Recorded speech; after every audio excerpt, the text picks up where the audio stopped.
मान लो कि आपके घर में किसी बच्चे की, लड़के की या लड़की का या मंगल विवाह नहीं हो रहा हो या शादी नहीं हो रही हो, या उस लड़के लड़की के लिए बहुत प्रयास कर लिया आपने और उसकी शादी हो ही नहीं रही। जितने लोग भी कथा सुन रहे हो बहुत ध्यान देना, ये जो पानी पीने का जो मटका होता है ना, जिसको हमारे यहाँ कलश कहा जाता है, हंडा कहा जाता है, जिसको हमारे यहाँ परिंडा कहा जाता है, मटका कहा जाता है, तो पहले जो मटका चलता था वो लाल कलर का चलता था, ठीक है। उस पे कलाकृति करते थे लोग, उस पे डिजाइन करते थे। आपके यहाँ भी होगा, जितने लोग कथा सुन रहे हो ना, आपके यहाँ भी मटका होगा, लाल कलर का चलता था।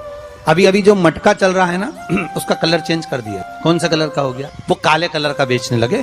तो वो बेचने वाला क्या कहता है कि साहब ये सफेद, ये लाल जो मटका है ना, इस मटके से मजबूत अगर कोई मटका है तो वो काला है। बोलो सही है कि गलत? अरे बोलो तो सही है ना। आप कभी जाओगे बाजार तो कह देगा, कुमार भी कह देगा, ये जो मटका है ना लाल वाला, इस लाल वाले मटके से मजबूत ये काला वाला मटका है, ये काला मटका। और महाराज इससे पानी ज्यादा ठंडा ये कर दे। पर शिव महापुराण की कथा, लिंग पुराण की कथा कहती है, और अगर आपने बैसाख मास की कथा को श्रवण कराओ, बैसाख की एक कथा होती है, उसको अगर आपने श्रवण कराओ तो उसमें वर्णन आता है कि घर के अंदर जहां पर आप पानी पीते हो, जिस स्थान पर अन्नपूर्णा निवास करती है, जिस स्थान पर अन्नपूर्णा का वासा होता है, रसोई घर में जहां पर भोजन बनता है, उस स्थान पर काला मटका नहीं रखा जाता।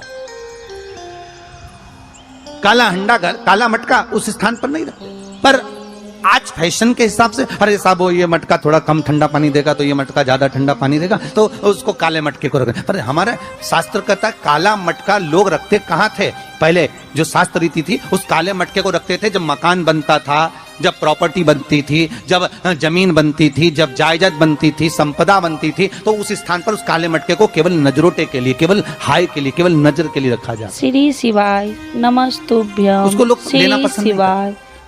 पर आज के व्यक्ति को अगर कह दिया जाए कि ये दो मटके रखे हैं साहब, लाल भी है और काला भी है, तो कौन सा पसंद करेगा? वो काला वाला ही दे दीजिए साहब, ये पानी ज्यादा ठंडा करेगा, उसकी श्रेष्ठता रहेगी। नहीं, शिव पुराण कर रहे हैं, भगवान कुंभ का निर्माण कर रहे हैं, भगवान कलश का निर्माण कर रहे हैं, और भगवान स्वयं ब्रह्मदेव कर रहे हैं कि आप ऐसा निर्माण कर दो जिसमें 33 कोटि देवता स्वतः विराजमान हो जाए। तो भगवान ने उस कलश का निर्माण कर दिया। अब कलश का निर्माण करा तो स्वयं भगवान ब्रह्मदेव बोले, प्रभु इस कलश के अंदर मेरा स्थान कहां?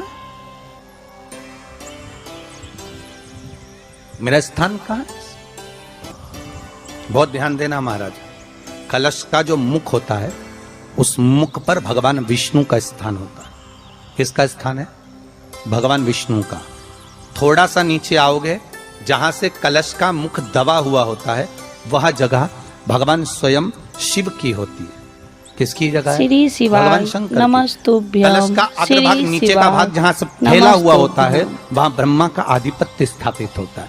फिर कलश का जो नीचे का भाग होता है, वो भगवान शिव और शक्ति का स्थान होता है। कलश के बाहरी भाग में, जहां पर बाहर का हिस्सा होता है, उस कलश के बाहरी भाग में 33 कोटि देवताओं को भगवान शंकर ने लाकर विराजमान किया होता है। महाराज भगवान शंकर 33 कोटि देवताओं को निमंत्रण देकर उस कलश में विराजमान कर दिया। कितना सुंदर है महाराज जी। उस आम के पल्लव की महत्वता को जरा जानिएगा, बहुत बहुत ध्यान दीजिएगा। आम के पत्ते देखे आप लोगों ने?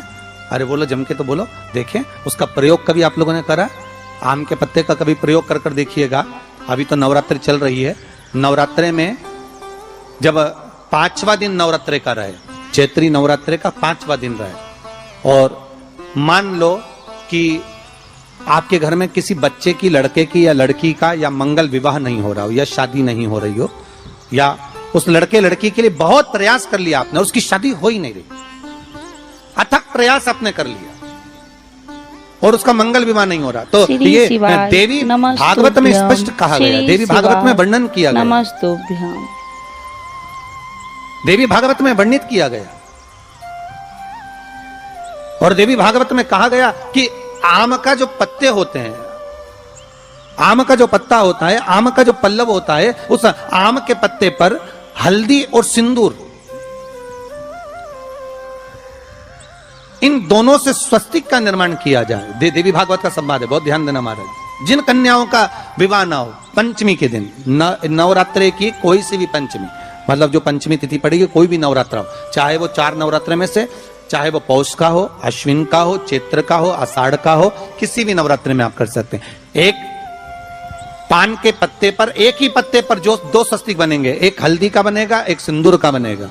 बस अंतर इतना है, जो हल्दी का स्वस्तिक है उस पर कंकु के चावल अर्थात रौली के चावल, रोली कुंकू के चावल रखना है, और जो सिंदूर का है उस पे हल्दी के चावल रखना। इतना रखकर जिस लड़का लड़की का विवाह नहीं होता उसकी हथेली पर रखकर उसका नाम और गोत्र बोलकर महाराज उसको ले जाकर नीम के पेड़ के नीचे उसको रख दिया जाता है। मात्र 3.5 या 4 महीने ऐसे रहते हैं जिसके अंतर उस लड़का लड़की का विवाह पक्का हो जाता है। जिसका विवाह नहीं होता केवल उसी के, श्री शिवाय, जिसका मंगल विवाह ना हो रहा। आम के पल्लव में शिव का वर प्रदान है, आम के पल्लव में शंकर का आशीर्वाद, आम के पल्लव में शिव का।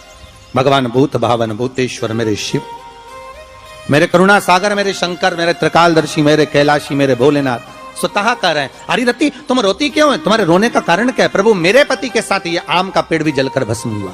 आम का भागवत जी किस किसने सुनी है? हाथ उठाओ जरा, जिन जिन ने भागवत जी सुनी है। आप लोगों ने सुनी है भागवत? रखिए हाथ। अगर आप लोगों ने भागवत सुनी होगी तो उसमें वर्णन आता है, तक्षक नाग डसने के लिए जब जा रहा था तब ब्राह्मण देवता जो जहर उतारना जानते थे उनको लेकर राजा परीक्षित के पुत्रों ने अपने दूतों को भेजा था लाने के लिए कि एक ब्राह्मण ऐसे हैं कि वो तक्षक नाग का जहर उतार सकते हैं, वो तक्षक नाग के जहर को समाप्त कर सकते हैं, तो आप उनको लेकर आओ। और वो तक्षक नाग का जहर उतारने वाले उस ब्राह्मण को लेकर जा रहे थे। तो सर्प ने विचार करा, तक्षक नाग ने कि बताओ ये तो गजब का काम कर रहा, अगर ये ब्राह्मण पहुंच गया तो ये ब्राह्मण तो सर्प का जहर उतार देगा। तो सांप तक्षक नाग को ये चिंता लग गई कि मेरे को डसना और मेरे जहर ये उतार देगा, और डसने भी एक ही बार है और मरना चाहिए परीक्षित को श्राप लगा, अब करूं तो करूं क्या? तो सर्प ने विचार करा कि मैं एक रूप रख कर जाता हूं और इस ब्राह्मण की परीक्षा लेता हूं। सर्प रूप रख कर गया। भागवत आप लोगों ने श्रवण करी होगी। तो जब तक्षक रूप रख कर गया और उस ब्राह्मण के पास में जाकर पूछा कि ब्राह्मण देवता ये बताओ कि आप कहां जा रहे हो? तो ब्राह्मण बोला आपको नहीं मालूम, राजा परीक्षित को सांप डसने वाला है तक्षक नाग और मैं जहर उतारना जानता हूं। अच्छा आप जहर उतार दोगे? हाँ।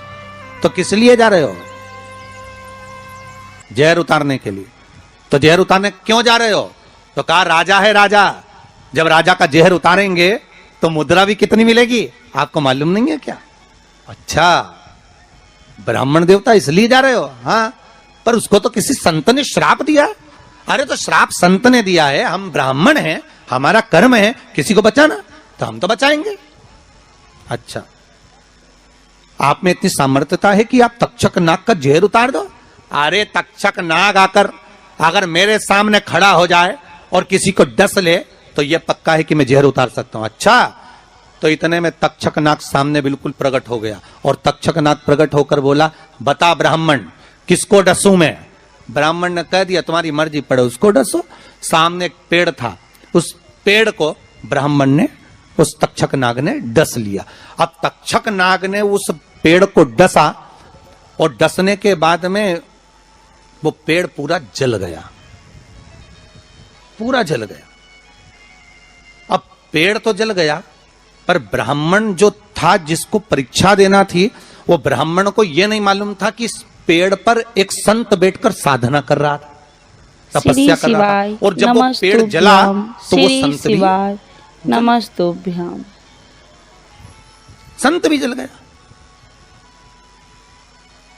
अब जब संत जल गया ब्राह्मण ने हाहाकार की आवाज जब सुनी तो आंखों में जल भर गया। आखिर हुआ क्या? ये संत जल कैसे गया? तो कहा इसके जलने का कारण केवल इतना है कि अब आप जीवित करो, इस पेड़ को हरा भरा करो, इस पेड़ को हरा भरा कर दीजिए। और ब्राह्मण ने हाथ की अंजलि में जल लिया।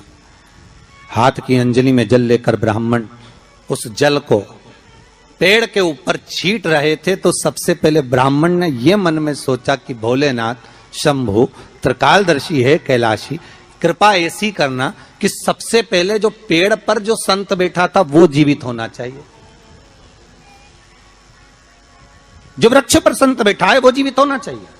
हाथ का जल ब्राह्मण ने जैसे ही छोड़ा, छोड़ते से ही पेड़ भी हरा भरा हो गया और उसके ऊपर जो संत बैठे थे वो भी जीवित हो गए। जीवित हो गए तो तक्षक नाग को ये लगा कि इसने एक जले हुए पेड़ को जीवित कर दिया, वापिस हरा भरा कर दिया, और इसने ऊपर बैठे हुए संत को वापिस जीवित कर दिया। तो ये पक्का है कि मतलब ये तक्षक नाग का जहर, मतलब मेरा जहर राजा परीक्षित को उतार सकता है। तो तक्षक नाग ने अपनी बात को पलटा और पलट कर कहा, महाराज जी हाथ जोड़कर निवेदन करता हूं, जितना राजा परीक्षित के पुत्र आपको धन देंगे उससे 1000 गुना धन मैं आपको देता हूं।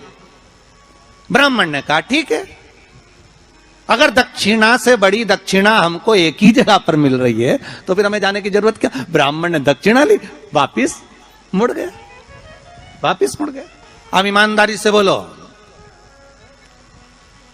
वो ब्राह्मण नरक गया होगा कि स्वर्ग गया होगा? जरा जम के बोलना, श्री सुनाई देना चाहिए शिवाय हमको। नमस्तुभ्यम। कहाँ गया होगा? श्री शिवाय नरक। काय में नमस्तुभ्यम। लिखा है? देवी भागवत में। उसका कारण क्या था? शिव महापुराण की कथा कहती है जैसे एक नाव चलाने वाला व्यक्ति नाव लेकर जा रहा है और उसमें बहुत सारे यात्री बैठे हैं, बहुत सारे यात्री, और नाव डोलने लगी, आंधी चलने लगी, तूफान चलने लगा, हवा आने लगी, लहरें उठने लगी और नाव डूबने लगी। तो जो नाव में बैठा हुआ नाव चला रहा था वो कूद गया और कूद कर बाहर निकल गया, और निकलकर सारे के सारे जितने नाव में बैठे थे वो सब जलने लगे। जितने नाव के अंदर बैठे थे वो सारे के सारे जलने लगे। जब वो सारे के सारे पानी में डूबने लगे और पानी में नाव में जाकर सबकी सब जब डूब रहे हैं, सब मर गए, सारे के सारे जो नाव में बैठे थे, जो तैरना जानते थे वो बाहर निकल गए, बाकी की सब डूब गए। नाव चलाने वाला जब उसके प्राण छूटे तो उसको एक नरक नहीं मिला, कम से कम 94 नरकों में वो नाव चलाने वाला गिरा। शिव महापुराण की कथा कहती। तो उस नाव चलाने वाले ने भगवान से पूछा, श्री शिवाय नमस्तुभ्यम। श्री शिवाय नमस्तुभ्यम।